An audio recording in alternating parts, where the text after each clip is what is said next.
अब हम स्टार्ट करते हैं एपोप्टोसिस के पाथवेज।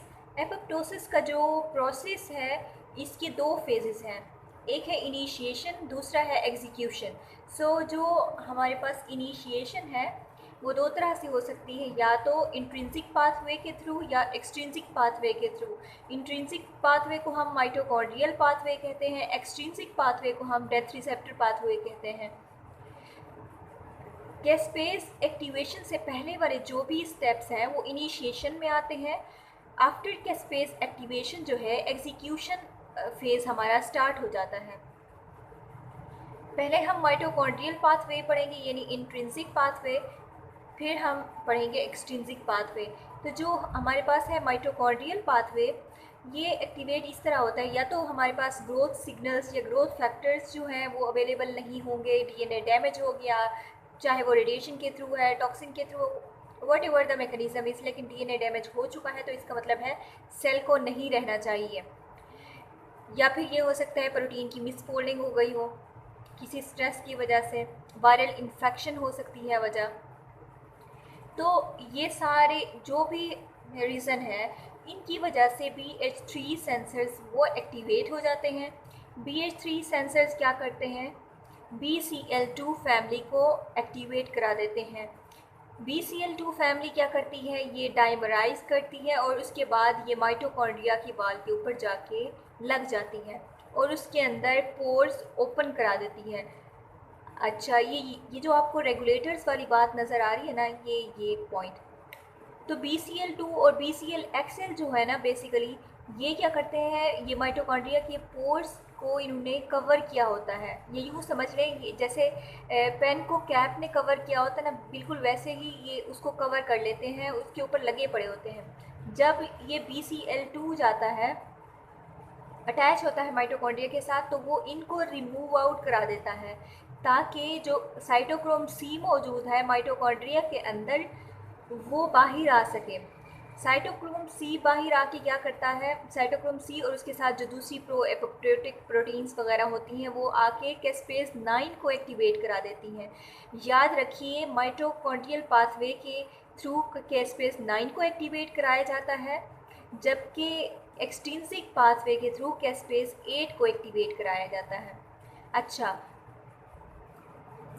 ये जो मैंने बात बताई रेगुलेटर्स वाली BCL2 BCLX वाली, तो यहाँ पे ये क्यों होते हैं नॉर्मली, यहाँ पे माइटोकॉन्ड्रिया के पोर्स को कवर क्यों किया होता है इन्होंने, क्योंकि जो साइटोक्रोम C है उसका काम क्या है, कैस्पेस एक्टिवेशन। कैस्पेस एक्टिवेट हो गया तो मतलब रिस्ट्रिक्शन एंडोन्यूक्लियस एक्टिवेट हो गया, उसने न्यूक्लियस को का डैमेज करा देना है। तो इस डैमेज से प्रिवेंट करने के लिए नॉर्मल सेल फंक्शनिंग के लिए BCL2 और BCLXL माइटोकॉन्ड्रिया के साथ लगे रहते हैं ताकि साइटोक्रोम बाहर ना आए। लेकिन जब कभी कोई एबनॉर्मल सिचुएशन क्रिएट हो जाती है, यानी ग्रोथ जो हमारे पास सर्वाइवल सिग्नल्स थे या फिर ग्रोथ फैक्टर्स थे वो विथड्रॉ हो गए हैं, कम हो गए हैं, तो उस केस में ज़रूरत पड़ गई है इस सेल को एपोप्टोसिस कराने की, या इस सेल को ख़त्म करने की ज़रूरत पड़ी है, क्योंकि इस सेल के अंदर डीएनए का डैमेज हो चुका है किसी रेडिएशन के थ्रू। अब जो सेल है उसके अपने कंपोनेंट नॉर्मल नहीं रहे तो वो बॉडी के नॉर्मल फंक्शन तो परफॉर्म नहीं कर पाएगा ना। दैट्स वाई हमें ज़रूरत पड़ती है इनको रिमूव करा के साइटोक्रोम C को बाहर निकालने की।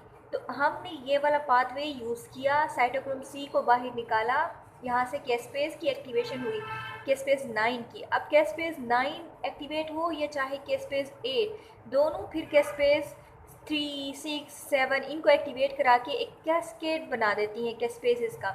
ये कैस्पेसेस या तो ये साइटोस्केलेटन की ब्रेकडाउन कराएंगी, फिर उसके साथ साथ ये रिस्ट्रिक्शन एंडोन्यूक्लियस की भी एक्टिवेशन करा रही होती है, मेन काम इनका ये है। तो उसके थ्रू ये न्यूक्लियस की फ्रेगमेंटेशन करा देती हैं, यानी न्यूक्लियस टोटे टोटे हो गया। फिर उसके बाद क्या होगा, एपोप्टोटिक बॉडीज़ बनना शुरू हो जाएंगी। एपोप्टोटिक बॉडीज़ को जो है ना फेगोसाइट इनगल्फ कर लेंगे। नेक्स्ट ये वाला जो है हमारे पास वो है डेथ रिसेप्टर या फिर एक्सट्रिंसिक पाथवे। ये इस तरह होता है कि जो हमारा नॉर्मल सेल्स हैं उनके ऊपर लगे होते हैं रिसेप्टर्स। जिनको हम कहते हैं डेथ रिसेप्टर्स, इनके ऊपर आके अटैच होता है लिगेंड। कोई फास्ट हो सकता है टीएनएफ रिसेप्टर। ये जो लिगेंड है ये इन डेथ रिसेप्टर्स को एक्टिवेट करा देता है। Death receptors further adaptor proteins को एक्टिवेट कराती हैं जो कि कैस्पेस 8 को एक्टिवेट करा देती हैं। उससे आगे क्या होता है, कैस्केड यानी 3, 6, 7 ये वाली कैस्पेसेस भी एक्टिवेट हो जाती हैं। और फिर अगले वाले जो एग्जीक्यूशन वाला स्टेप्स हैं वो चाहे डेथ रिसेप्टर पाथवे है या फिर माइटोकॉन्ड्रियल पाथवे है, दोनों में सेम होते हैं। सो यहाँ तक ये हो गए हमारे पाथवेज। अब उसके बाद लास्ट पे है क्लियरेंस ऑफ एपोप्टोटिक बॉडीज़, यानी जो ये बन चुकी हैं इनकी क्लियरेंस कैसे होती है। होता ये है कि ये जो हमारे पास फ्रेगमेंट्स बन रहे हैं न्यूक्लियस वगैरह के, ये जो टोटे बने हैं, इन्होंने क्या किया है, इन्होंने ईट मी सिग्नल्स प्रोड्यूस कराए हैं। नॉर्मली मेम्ब्रेन के ऊपर फास्फोटिडिलसिरीन जो है वो इनर लीफलेट के ऊपर मौजूद होता है, बट एपोप्टोसिस के जो सेल होता है यहाँ पे ये फ्लिप आउट कर जाता है। तो जो फास्फोटिडिलसिरीन है मैक्रोफेजेस इसको रिकॉग्नाइज करते हैं, आके फिर उन एपोप्टोटिक बॉडीज़ को ईट कर लेते हैं, फेगोसाइटोज कर लेते हैं, फिर ल्यूकोसाइट वगैरह वो रिक्रूट हो जाते हैं। इस तरह इन एपोप्टोटिक बॉडीज़ को जो है ख़त्म करा दिया जाता है।